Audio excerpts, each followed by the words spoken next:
So this person wrote, fascism does not attempt to replace the current system. It's the violent defense of the current system. It's just another manifestation of capitalist ideology. There is in fascism these currents of conservation. Usually it's like you're trying to conserve a mythic tradition that makes the people of the nation seem superior. So they will conserve certain aspects of their nation's traditions, certainly. But when it comes to the government, they're essentially overthrowing the government and replacing it with a fascist government.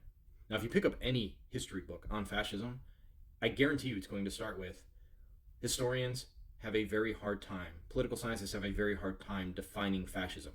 When I define fascism, I essentially am listing the attributes that you find in European fascism. And not every fascist nation has all of those attributes.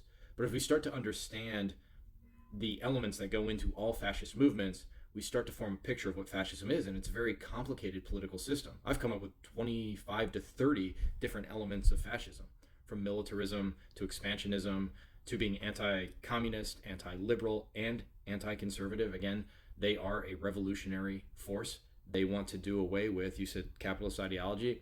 They're trying to keep certain elements in place, conserve certain elements, but then they put their own little spin on it. So there's technically private property in on fascism. There's private companies. There's private business, but those companies work for the state essentially. If the state comes, if the dear leader comes and says, "We need your profit, we need your product, we need your company," you have to give it. That's not capitalist. That's not capitalism. That's not free markets. So you can see there's elements, there's traces of traditional things in fascism, but they tweak it in such a way that it's revolutionary. And some systems they just completely get rid of, like free speech, right? They're not conserving free speech. They're not conserving freedom of religion. They're not conserving independent thought. They're not conserving a multi-party system. They're not conserving democracy. So the idea that they're like fascism's trying to conserve the current system is, I mean, it's crazy. That's not at all what fascism is. And I can't think of to say fascism is a conservation movement is almost the opposite of the truth in almost every way, except for those exceptions I noticed. Right? They are trying to do something different. You can see socialist elements there, right? You can see Jonah Goldberg wrote a book called Liberal Fascism and talked about the influence of leftism in fascism. Now, I don't go all the way to call it liberal fascism, though he makes a pretty good case. Fascism starts mostly as a right-wing phenomenon, you might say, more conservative in nature, but it's conservative, then it starts to mix with populism and paranoia, and it starts to flirt with older, more primitive traditions, you might say, where there's hierarchical systems of government in place, where you start to look like more primitive societies. So you can see elements in fascism in like the Dark Enlightenment, right? You can see it in people nowadays who talk about the president. We should run the country. We should have like a CEO, like a monarchy. And you're starting to flirt with fascism because then you have what's called the Führerprinzip, like whatever the leader decides, that's the law. That's what we're going to do. So you would have to say if fascism is conserving the current system, you would have to say that the system in place was already fascist when the fascists took over, and then they're conserving the fascism. But why would fascists take over a fascist system? It doesn't make any sense, right? They're a different movement. They're a radical movement. They're a revolutionary movement. But they're also, as I pointed out in the other post, they're irrational. So there's inherent contradictions. Like if you study the woke or Maoism, there's these contradictions that seem to power them rather than upset them. And I think any sort of political extremist lives in the present moment. So for the woke, for instance, they'll say, we're against all forms of racism. In the next moment, they'll say something really nasty and derogatory about straight white men. Right? They don't like sexism, racism, but then unconsciously or, maybe intentionally, they separate a certain group of people from the category of being able to be discriminated against. So in any extremist movement, fascism, Maoism, whatever, theocratic movements as well, religious fundamentalist movements, there's going to be contradictions that the people just swallow. So in 1984, Orwell talked about how you just can, you just had to memory hole certain things. You had to forget that we were at war with this country yesterday. Now they're our ally today. You just kind of had to forget that. These contradictions. You kind of had to swallow the contradictions. And what scares me about the woke left and I call them the Volk right, VOLK, is that I see more and more people just swallowing contradictions from on high, swallowing contradictions of their political party, which starts to move you towards the extremism of Maoism or fascism. It does. As you do that, you become more like the political extremists of the past.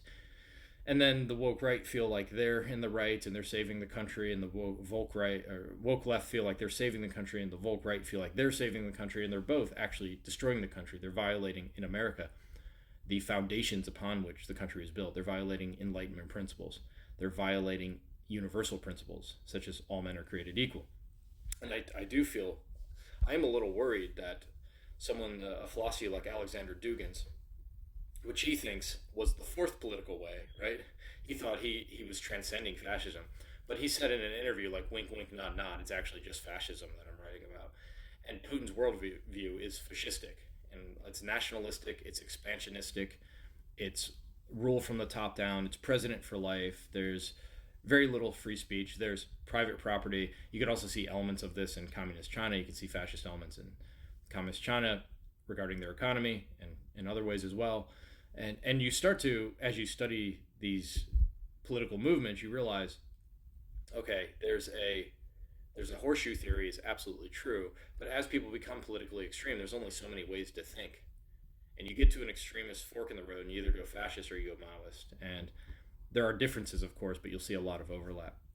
I say I'm worried about Alexander Dugin's philosophy, Putin's philosophy, because I do think there's more and more frequently, especially with the populism on the right and the weird sort of devotion by not all Trump supporters, but I'd say 20% of Trump supporters, it's just a guess estimation, my feeling, so take it for what it's worth, that about 20% of Trump supporters are fascistic or proto-fascistic in nature. They don't know they are. They think they're not. There are some things militating against some of their fascistic, unconscious fascistic impulses, such as, devotion to, as of present, freedom of speech, things like that, capitalism, free markets. But you can see that someone's philosophy like Dugin's, who states that it's against human nature to believe in universal human rights, for instance, that society should be structured in that more hierarchical fashion, and furthermore, that the idea that every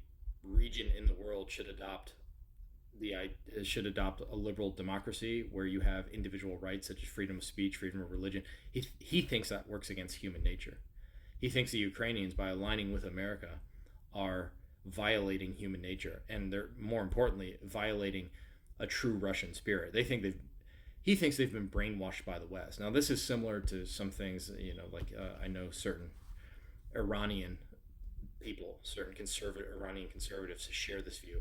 The Chinese seem to share this view in large part, that as you align with the West, you're actually violating human nature. By the West, what they really mean is like Enlightenment principles, such as all men are created equal. They don't think that.